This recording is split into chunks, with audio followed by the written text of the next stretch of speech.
નમસ્તે વિદ્યાર્થી મિત્રો, ધોરણ 10 માં આવતીકાલે વિજ્ઞાનનું પ્રી બોર્ડનું પેપર છે।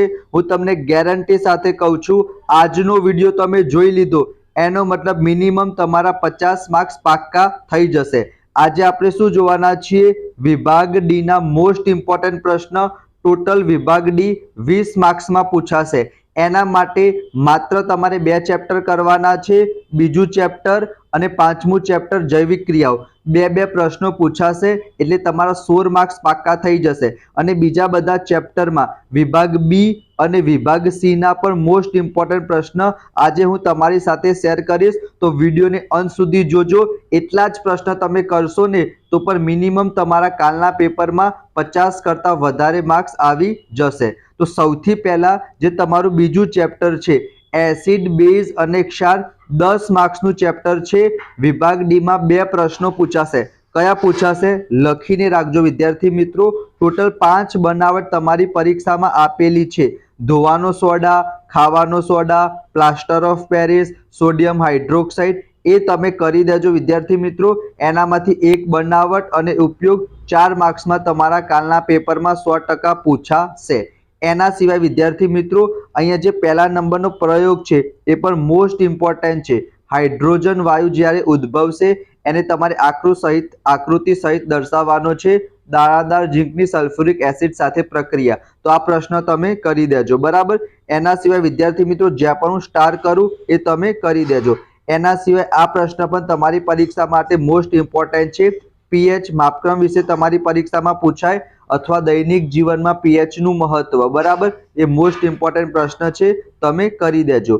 એના પછી ક્લોર આલ્કલી પ્રોસેસ તમને ખબર જ છે વિદ્યાર્થી મિત્રો, મેં તમને કહી દીધું છે। ખાવાનો સોડા, ધોવાનો soda, bleaching powder, plaster of Paris અને સોડિયમ હાઇડ્રોક્સાઇડ, આ 5 માંથી એક પ્રશ્ન તમારા પેપરમાં પૂછાશે, બરાબર। વિરંજન પાવડર એટલે કે બ્લીચિંગ પાવડર જ થશે। તો બીજા ચેપ્ટરમાંથી માત્ર વિદ્યાર્થી મિત્રો તમારે બનાવટ કરવાની છે, પીએચ માપક્રમ વાળું કરવાનું છે, બરાબર, અને એક પ્રયોગ મેં તમને કહી દીધો, બરાબર। બીજા ચેપ્ટરમાંથી એટલું જ કરવાનું છે।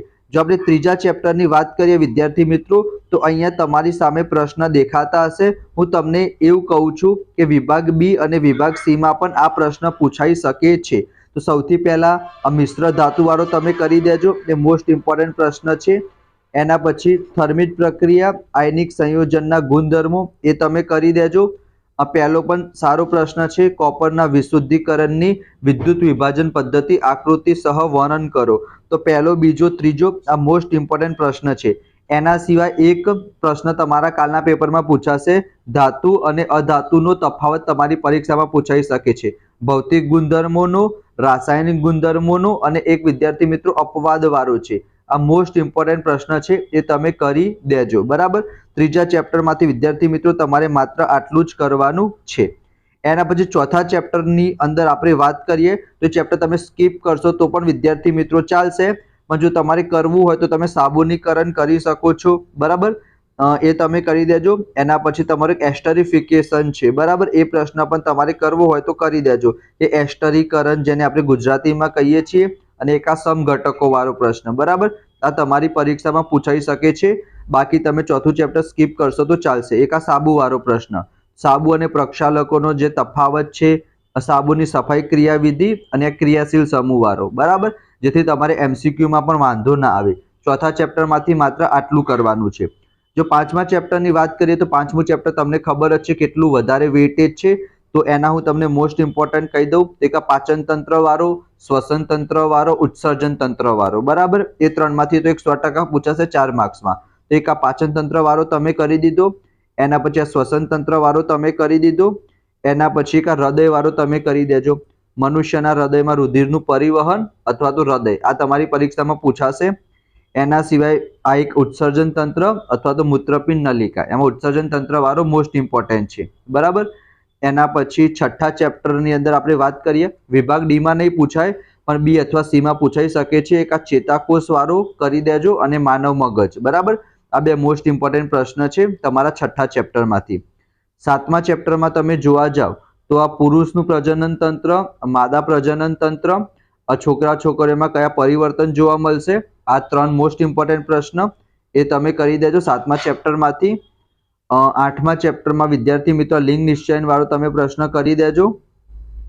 બરાબર. હું વિભાગ ડી ના સાથે બી અને સી ના પણ મોસ્ટ ઇમ્પોર્ટન્ટ પ્રશ્ન તમારી સાથે શેર કરતો રહું છું. બરાબર. એના પછી 9મા ચેપ્ટરમાં તમે જોવા જાઓ તો 9મા ચેપ્ટરમાં પાવર તમારી પરીક્ષામાં પૂછાઈ શકે છે. બરાબર. પ્રકાશનું વક્રીભવન એ તમે કરી દેજો. 10મા ચેપ્ટરમાં વિદ્યાર્થી મિત્રો લઘુ દ્રષ્ટિ છે, ગુરુ દ્રષ્ટિ છે અને માનવાંક. આ મોસ્ટ ઇમ્પોર્ટન્ટ પ્રશ્ન છે. માનવાંક તમે કરી દેજો અને લઘુ દ્રષ્ટિ, ગુરુ દ્રષ્ટિ કરી દેજો. બરાબર. એ તમારી પરીક્ષામાં પૂછાઈ શકે છે. આ તારા ટમટમે છે, ગ્રહો ટમટમતા નથી. બરાબર. મેઘધનુષ્ય વાળો પ્રશ્ન એ વિભાગ બી અને સી માં પૂછાઈ શકે છે. 11મા ચેપ્ટરમાં જોવા જઈએ તો તમારું શ્રેણી જોડાણ અને સમાંતર જોડાણ એનું સૂત્ર એ મોસ્ટ ઇમ્પોર્ટન્ટ છે. બંનેનો ડિફરન્સ પણ તમારી પરીક્ષામાં પૂછાઈ જાય. બરાબર. એના પછી તમે 12મા ચેપ્ટરમાં આ તમારું ફ્યુઝ વાળું તમે કરી દેજો, સોલેનોઇડ છે. અને 13મા ચેપ્ટરમાં ઓઝોન સ્તર કરજો, આ પોષક સ્તર વાળો કરી દેજો, આ કચરા વાળો અને જય વિઘટનીય અવિઘટનીય કચરો. બરાબર. આ મેં તમારી સાથે મોસ્ટ ઇમ્પોર્ટન્ટ પ્રશ્ન શેર કર્યા. વિભાગ ડી ના તો મેં તમને કીધા.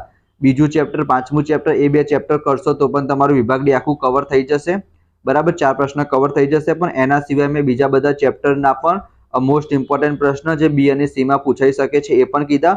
છતાં પણ હું અલગથી વિડીયો બનાવીશ વિભાગ બી અને વિભાગ સી માટેનો. આ તો વિભાગ ડી નો હતો, તો ફરીથી વિડીયો આવી જશે. વિભાગ એ ના હેતુલક્ષી પણ આવશે. તો ફટાફટ વિડીયોને લાઈક કરજો, ચેનલને સબસ્ક્રાઇબ કરજો, દોસ્તો સાથે શેર કરજો. તો મળીશું આપણે નેક્સ્ટ વિડીયોમાં. ત્યાં સુધી જય Shri Krishna, Radhe Krishna. Thank you so much.